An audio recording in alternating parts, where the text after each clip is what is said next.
Thank you बच्चों, thank you audience, it's a wonderful. इसके बाद पिक्चर देखेंगे और आप, हमने जो कहना था आपने पर्दे में देख लिया, मैंने भी और जगुदा ने जो कहना था।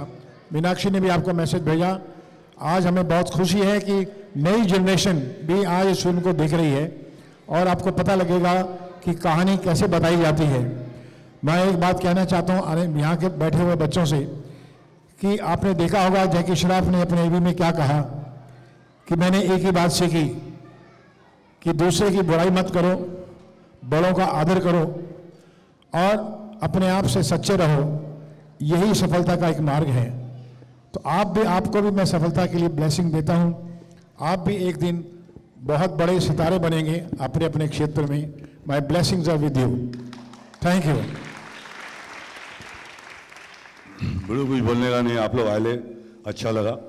छोटे बच्चे लोग कुछ ज़्यादा ही गेम देख रहे थे बाहर। तुम लोग अभी फोटो लिया वही ना आइटम तुम लोग सब? हाँ बड़ो पूरा फोर्स में आया भाई, देखने को देख ले कैसे बनता था, देखना बराबर और बताना बाद में। आप लोगों को बहुत बहुत प्यार, और आप लोगों ने इतना प्यार मेरे बच्चे को भी दिया, टाइगर को, उसका भी शुक्रिया। सुभाष जी ने आपको बोलने का कोई मतलब नहीं बनता है, आपने मेरे को इधर खड़ा कर दिया, अभी क्या बोलने का। I just thankful to everybody around here. And किसको देना बेटा? अच्छा थैंक यू। ये अवार्ड मेरे लिए। चीयर्स। जैकी श्रॉफ। यस, अभी मेरे एक और पारिवारिक मित्र हैं बहुत बड़े, जिन्होंने मुझे चांस दिया था। सिप्पी साहब उनके बेटे हैं। सिप्पी साहब ने ये फिल्म रिलीज की थी जबकि ये फिल्म कोई ले नहीं रहा था। साहब पपीटर जो हैं आई।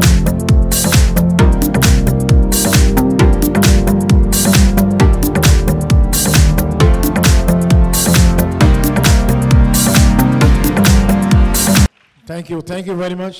Anything you want to ask? Okay, thank you. और ना आप लोग फिल्म देखिए, एंजॉय कीजिए और देखिए कि हम लोगों ने उस वक़्त जो मेहनत की थी आज भी वैसे ही उतनी मेहनत कर रहे हैं। मेहनत में कमी नहीं हुई है, लेकिन वैल्यूज़ और इमोशंस और बड़ों की इज्जत, परिवार की इज्जत किस तरह की जाती है, प्रेम की क्या कीमत होती है, ये फिल्म में हीरो में बताया गया है। Thank you very much for being with us. Film शुरू कीजिए। Please start the film now.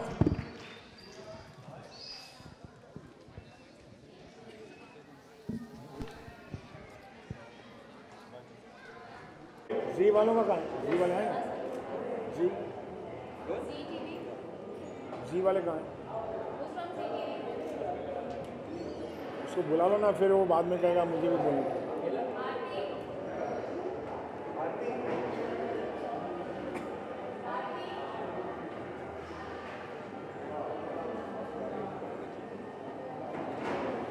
You should see na where are these G people?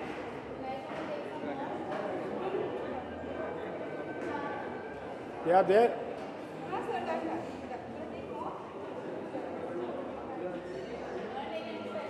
हाँ जी हाँ।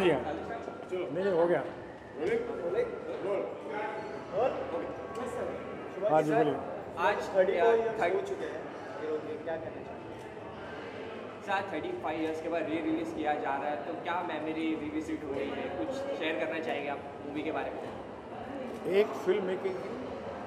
एक फिल्म मेकर के लिए इससे कुछ की बात क्या हो सकती है कि उसकी फिल्म जो इसी थिएटर में 35 साल पहले दिखाई गई थी आज फिर दिखाई जा रही है। और ये फिल्म हीरो, ये मेरे लिए बहुत ही महत्वपूर्ण फिल्म थी, जिसने बहुत से सितारे, बहुत से टेक्नीशियंस को जन्म दिया, मुझे भी जन्म दिया, मुक्ता आर्ट्स को जन्म दिया। और खाली ये नहीं कि थिएटर में 50 वीक चली, उस टाइम पे 75 वीक चली,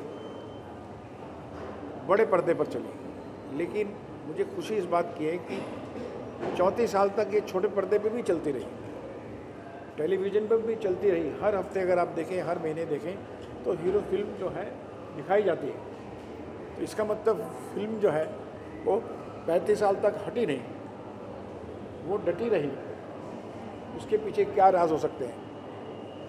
इसके पीछे यही राज हो सकता है, जो काम करने वाले थे वो गुणीजन थे, वो उनकी टीम स्पिरिट बहुत स्ट्रांग थी, ऑनेस्टी थी, चाहे वो लक्ष्मीकांत प्यारेलाल हो या आनंद बख्शी हो या सिनेमाटोग्राफर हो, जैकी श्रॉफ हो, मीनाक्षी हो या बड़े बड़े आर्टिस्ट हों, राइटर्स हों, राम केलकर हों। तो ये सब चीज़ें ये शो करती हैं कि एक फिल्म 35 और 50 साल तक भी रह सकती है अगर उस फिल्म के अंदर सच्चाई है और गुण है जो कि ऑडियंस को पसंद आते हैं। मुझे खुशी आज हीरो की इसलिए है कि ये नहीं कि ये आज बड़े पर्दे पर रिलीज़ हो रही है, ये तो होनी चाहिए इसलिए कि लोगों को, आने वाले बच्चों को ये पता लगे कि उस टाइम पे बड़ी फिल्में बड़े पर्दे पर कैसे लगती थी।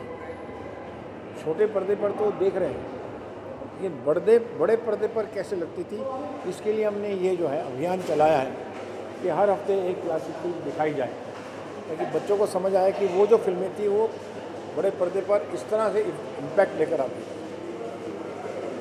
अदरवाइज़ तो ये फिल्म जो है आज भी उतनी ही ताज़ा है और आने वाले 25-50 साल में भी रहेगी। ये ईश्वर की कृपा है, हमारी टीम का कर्म है और मैं आज ईश्वर को धन्यवाद देना चाहता हूँ और अपनी टीम को धन्यवाद देना चाहता हूँ जिन्होंने मेरे साथ मिलकर ऐसी फिल्में बनाई जो कि टाइमलेस बनी और 2-3 जनरेशन तक वो फिल्में जो हैं चलती रहीं। So I am very happy about it and I am blessed I can say. तो ये मूवी की प्लस पॉइंट भी थी म्यूज़िक, तो कितना मुश्किल है क्योंकि लक्ष्मीकांत जब भी बहुत ही बिजी रहते थे तो कितना मुश्किल रहा था उनको म्यूज़िक, क्योंकि मूवी का एक प्लस पॉइंट था। लक्ष्मीकांत प्यारेलाल बहुत बिजी म्यूज़िक कंपोजर थे 1992-3 में, आपने ठीक कहा। बख्शी साहब भी बहुत बिजी थे, सभी टेक्नीशियन बहुत सीनियर थे मुझसे। लेकिन क्या होता है कि हर टेक्नीशियन, हर म्यूज़िक कंपोज़र और हर लिरिक्स राइटर और एक्टर वो फिल्म में कितनी उत्तेजना है, फिल्म में कितना उत्साह है, ये एक डायरेक्टर का काम होता है कि डायरेक्टर अपनी टीम को किस तरह से इंस्पायर करता है कि ये फिल्म तुम्हारे लिए स्पेशल है। तो लक्ष्मीकांत जी ने भी जब ये पहला गाना किया, तू मेरा हीरो है, तो रिकॉर्डिंग के बाद उन्होंने मुझे कहा, ये मुझे याद है कि कहा कि सुभाष जी इस पिक्चर का पहला गाना रिकॉर्ड करने के बाद मैं आपको बता रहा हूँ कि ये फिल्म का म्यूज़िक बहुत बड़ा हिट होगा। तब 6 गाने और भी रिकॉर्ड होने थे, मुझे क्या पता था, लेकिन मैं अभी उनको याद करके कह रहा हूँ कि उन्होंने सच ही कहा था। और फिर प्यारे जी का जो कंट्रीब्यूशन है वो बहुत ज़बरदस्त रहा। आज जो फ्लूट आप सुनते हैं प्यारे जी की कंपोजिशन है और उसको फिर जैसे चौरसिया साहब ने बजाया, फिर हीरो को हमने दिखाया, तो और सुदेशमा जी ने गाना गाया, 4 दिना दा प्यार और लंबा। तो बहुत से लोगों की ज़िंदगियों के लिए हीरो फिल्म जो है वो आखिरी सांस तक रही है, इसका मुझे गर्व है। सही मूवी में बहुत बड़े बड़े दिग्गज कलाकार भी है, शमी जी थे, बिंदु जी है, संजीव जी थे, तो मुश्किल रहा था कि आपने पहले एक स्क्रिप्ट दी और हामी भर दी। मैं ये समझता हूँ कि जिस डायरेक्टर अगर सच्चा है, अच्छा है और पक्का है, तो कोई भी आर्टिस्ट चाहे बुजुर्ग हो या नया हो वो उसे मना नहीं कर सकता। तो जब मैंने कहानी सुनाई शमी जी को, बिंदु जी को, संजीव कुमार को, तो मैंने ये भी कहा कि आपके रोल छोटे हैं लेकिन इसके पावर मोटी है। ये रोल छोटे हैं लेकिन जो शक्ति है वो मोटी है, तो इसलिए आपके पास आया हूँ, आपको ये रोल करना चाहिए। तो उन्हें मेरे पे विश्वास था और मैंने उनको जस्टिफाई किया। आपने देखा होगा कि हीरो में कोई भी कैरेक्टर व्यर्थ नहीं है, फालतू नहीं है, हर कैरेक्टर की एक अपनी जगह है और उसमें मुकाम बनाया है और आज भी उनकी वो एक मानी हुई फिल्मों में से मानी जाती है।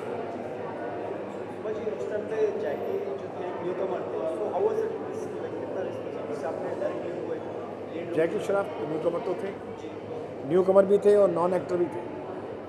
एक्टिंग का उनको ABC नहीं था, लेकिन स्टूडेंट बहुत अच्छे थे, विद्यार्थी बहुत अच्छे थे। एक्टिंग की ABC सीखी, फिर DEF, ABCD ELF सब कुछ सीखा और Z तक सीखा।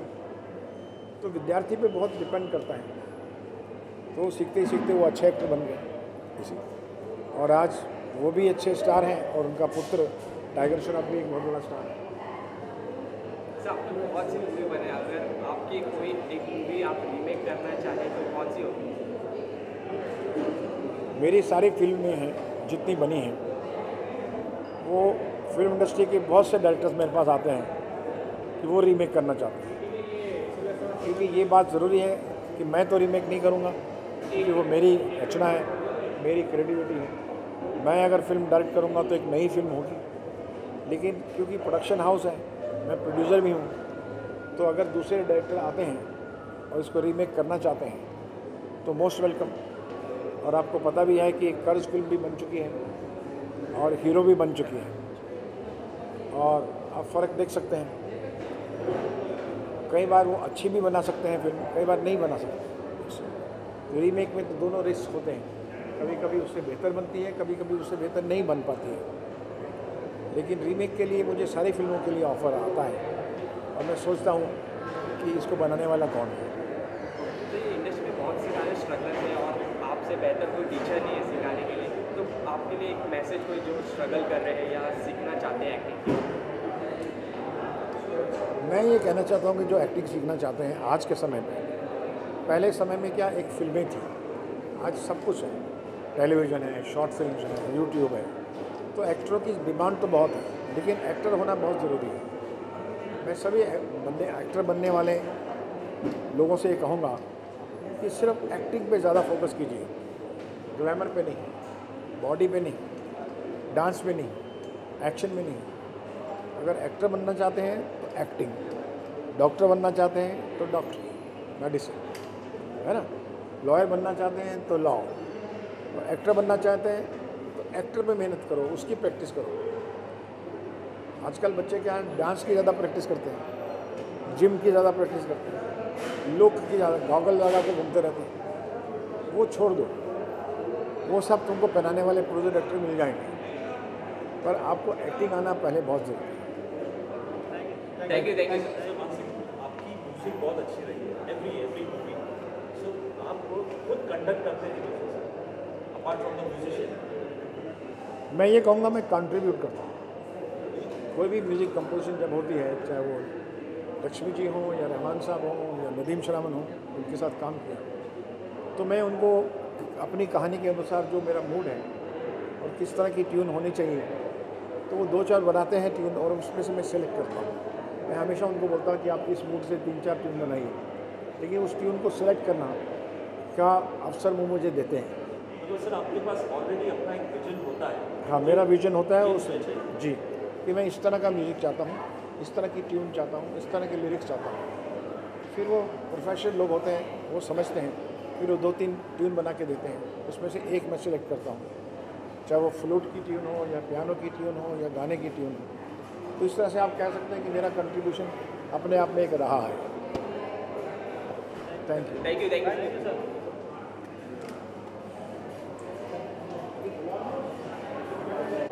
गुलजार 34 ईयर्स बाद वापस से रिलीज हो रही है मूवी, तो क्या कहना चाहेंगे मूवी के बारे में? पहले तो रिस्पेक्ट असली जगह जहाँ देना चाहता हूँ 26/11 का, उन परिवारों को सबको मेरा प्रणाम और बहुत बहुत इज़्ज़त। बाकी यही बोलूँगा कि आज के दिन सुभाष जी ने हीरो यहाँ पर लगाया है और सारी बातें देखने मिल रहा है, देखना चाह रहा हूँ, मगर आप लोगों ने बुला लिया तो आ गया हूँ। सर आपने फर्स्ट टाइम जब मिले शमी सर थे, संजीव सर थे, जैसे कि सर ने बताया, तो क्या महसूस कर रहे थे, कैसा फीलिंग था आपने जो पहली टाइम मिले सर के साथ?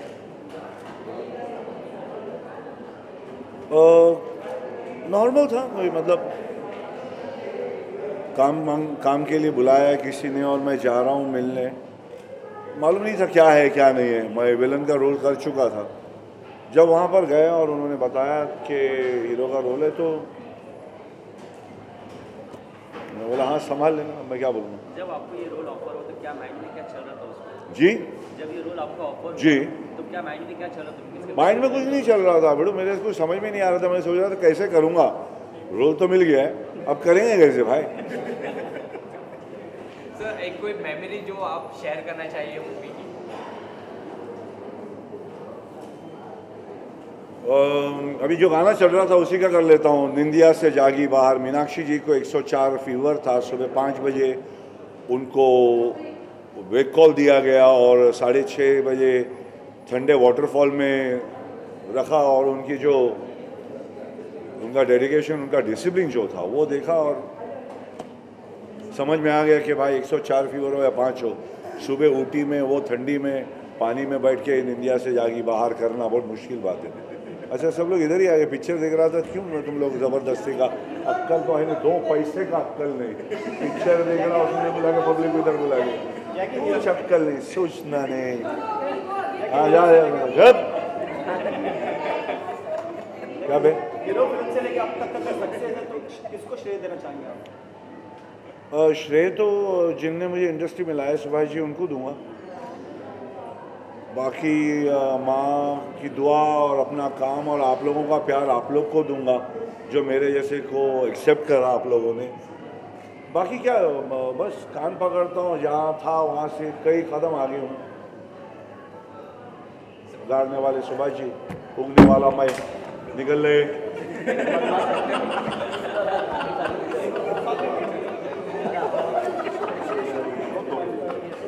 दादा यहाँ पे, दादा दादा बच्चे वो देख रहे हैं। दादा यहाँ पे, दादा थोड़ा यहाँ पे।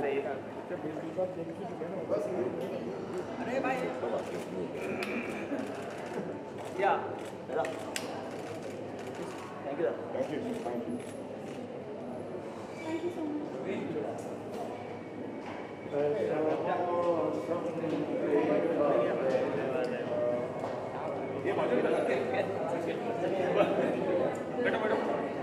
अरे यार बैठ के रहो ठीक है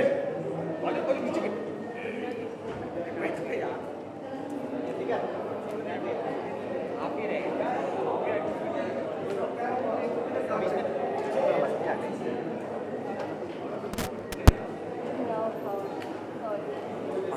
अरे यहाँ भी हुआ पूरा किधर